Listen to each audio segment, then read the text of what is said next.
Hello everybody, it's Sierra, the Artsy Badger, and welcome to Inktober Day 6. So I realized that in the last video I didn't talk much about what Inktober was, if I've done it before, and what it means to me, so that's what we're going to talk about today.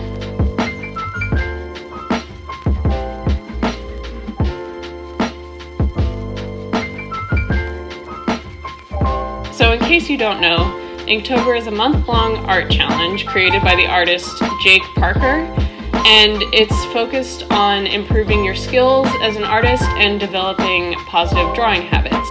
If you talk to pretty much any artist, they will tell you it's important to draw every day. And Jake Parker originally developed this challenge as a way for him to personally improve his inking skills. Although a lot of people still use Inktober as the sort of traditional inking tools and only using black ink, it's definitely grown to be more than that. A lot of people use many different tools, some people even do it digitally, but it's fun to have a prompt list to follow and be inspired by.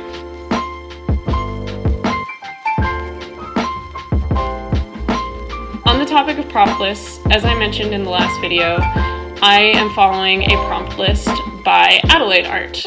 She made a list of 31 animals meant to be drawn as familiars to wizards and witches. I found this list to be very inspiring because I love drawing animals, and I think that it's fun to kind of have a character inspired by an animal. I'm not saying that my characters all look like they're familiars or anything, but the familiars definitely inspired the characters. Like this one here, for day 6, the familiar is Frog. And so although my character doesn't necessarily look like a frog, she is kind of posed like a frog, and I end up coloring her outfit to kind of mimic the frog's colors, and her hat is a lily pad, and you know, just little things like that are fun to incorporate into your drawing.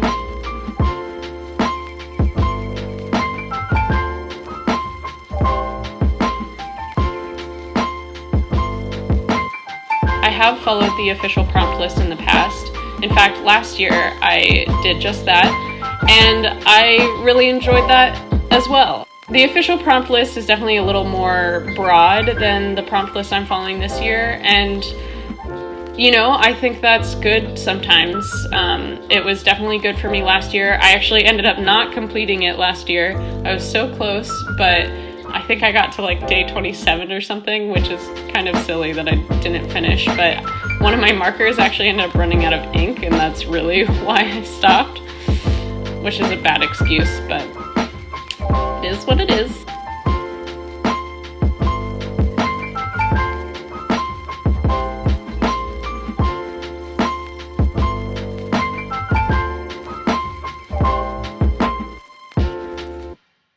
The year before that was my first year of Inktober, and I created my own prompt list.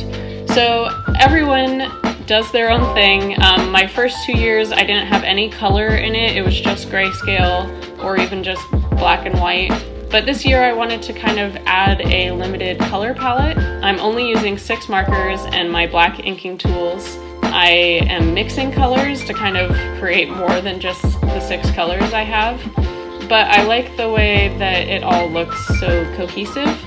And I've noticed that a lot of the artists that I follow and really love have limited color palettes, and so I'm kind of trying to teach myself to work that way, because often I end up just using as many colors as I possibly can in one drawing, and I don't think that that is very conducive to having like a style or a flavor, and I think it's important to learn how to use a limited color palette.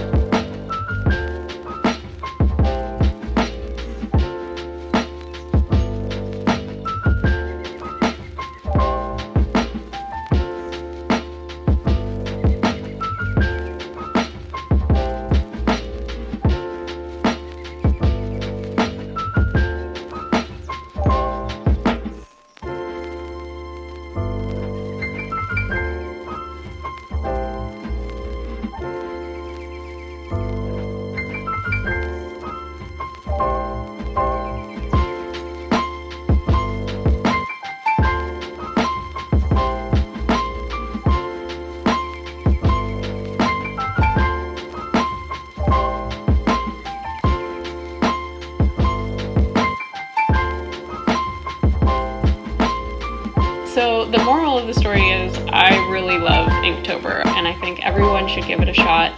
You don't have to complete every day. Maybe you just set out to do like 3 drawings a week instead of 7.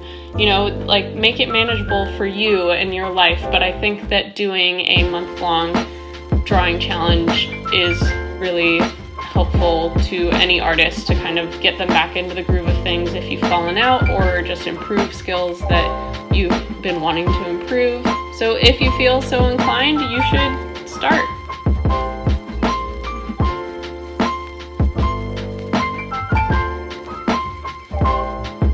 So that's it, everybody. I hope you're enjoying Inktober as much as I am, and thanks so much for watching. I'll see you next week.